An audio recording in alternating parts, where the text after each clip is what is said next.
कहानी शुरू होती है एक गांव से जिसका नाम था ढोलकपुर था। वहाँ के लोग बहुत अच्छे तरीके से रहते थे। वह सब लोग एकता से रहते थे और साथ मिलकर मिलजुल कर रहते थे। पर कुछ दिनों से वहाँ पर रात को जब वह सोते तो उन्हें कुछ लगता। जब वह रात को सोते और जब वह रात को सोकर उठते थे तब उन्हें अपने घर के बाहर बहुत सारे लड़कियों और औरतों गांव के बाल दिखते थे। एक दिन तो उन्हें कुछ नहीं हुआ, पर जब ये दिन पे दिन रोज होने लगा तो सब डर के मारे कांप उठे। कुछ बूढ़ों ने तो ये भी कहा कि यह किसी बुरी आत्मा का साया है जो हमारे गांव के ऊपर लगा हुआ है। अब इसे हमें ठीक तो करना ही होगा। महेश, रमेश और सुरेश तीनों बहुत अच्छे दोस्त थे और वह बहुत बहादुर थे। तो उनने सोचा अब ये बुरा साया वह गांव से खत्म करके ही रहेंगे। इसलिए उन्होंने एक योजना बनाने का सोचा। वह तीनों एक बार बैठकर बात कर रहे थे कि रमेश बोला कि कल ना रात को मेरी छोटी बहन के बाल कट गए, पता नहीं कैसे हुआ। तभी महेश भी बोला, हाँ मेरे साथ भी कल ऐसा ही हुआ। मेरी माँ के बाल पता नहीं बिना किसी चीज़ के कट गए रात को, पता नहीं ऐसा कैसा हो रहा है। सुरेश ने अपना दिमाग लगाया और कहा कि जब से वो गंजी वाली भिखारन आई है तब से ये सब कुछ हो रहा है। कहीं उसका तो हाथ नहीं इन सब चीज़ों पे। दोनों ने यह बात बहुत गौर से सुनी और उनने सोचा कि चलो कोई योजना बनाते हैं। वह तीनों उस भीख मांगने वाली टकली भिखारन के पास गए। उनने देखा कि उसकी आंखें लाल थी और वह एक डरावने तरीके से हंस रही थी। वह उनको बहुत डरावना लगा। तभी वह बोली कि तुम लोग इधर मुझे कुछ देने आए हो या फिर तुम मुझे यहाँ चिढ़ाने आए हो। वह तीनों बहुत डर गए। उनने कहा कि आप जब से यहाँ पे आई हैं तब से यहाँ पर बहुत बेकार चीज़ें हो रही हैं। आप कौन हैं? वह गंजी भिखारन बहुत डरावनी हंसी और कहा कि मैं तो एक भिखारन हूँ, मैं गांव-गांव भीख मांगती हूँ। शायद ये आपको अच्छा नहीं लगा, पर मेरा तो यही काम है, अब मैं क्या करूँ। तभी महेश ने कुछ देखा। उसने देखा कि उसके पैर उल्टे थे।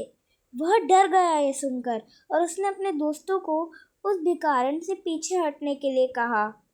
वह सब लोग बहुत ज़्यादा डर गए और उसने अपने दोस्तों को भिखारन से पीछे हटने के लिए भी कहा।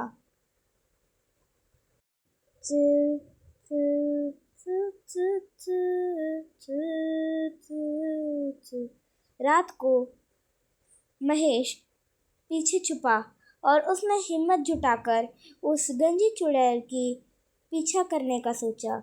उसने देखा कि वह एक आग जला रही थी और उसके पीछे कुछ लड़कियों के और औरतों के गांव के बाल रखे हुए थे। वह बोली, आज तो अमावस्या की रात है, आज तो मैं अपने बाल वापस ला कर रहूँगी और मैं आज वापस से खूबसूरत बनकर ही रहूँगी। तभी वह महेश पहुंचा और उसने कहा, तुम ये सब क्या कर रही हो? तभी चुड़ैल को गुस्सा आया और वह अपने रूप में आ गई।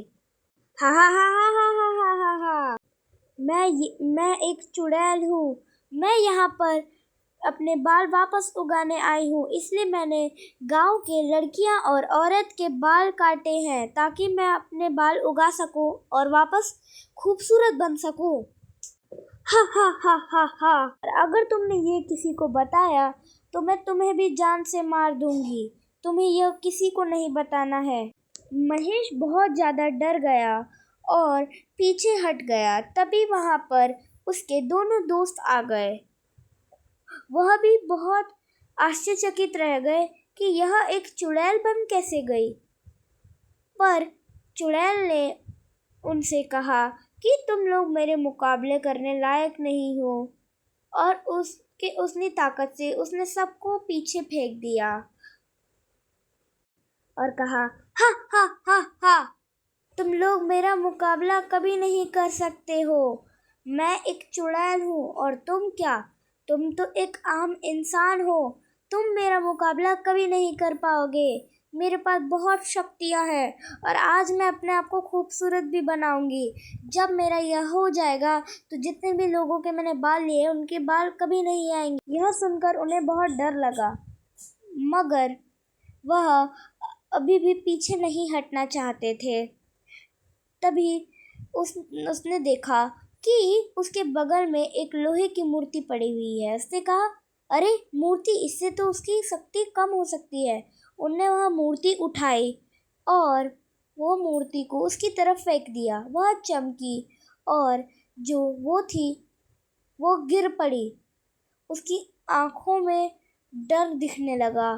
उसकी आंखें बहुत नम हो गईं। उसकी आंखें लाल से बहुत ज़्यादा डरी हुई दिखने लगी। उसने कहा कि यह क्या हुआ? यह मेरी शक्ति को कैसे हिला सकता है? तभी धुआं हुआ और उसमें ही वह चली गई। धुआं जब हटा तब उन्होंने देखा वहाँ चुड़ैल नहीं थी, वहाँ बस वो था। अभी भी गांव में सन्नाटा था। सुरेश ने कहा कि यह कैसे हो सकता है? वो कहाँ गई?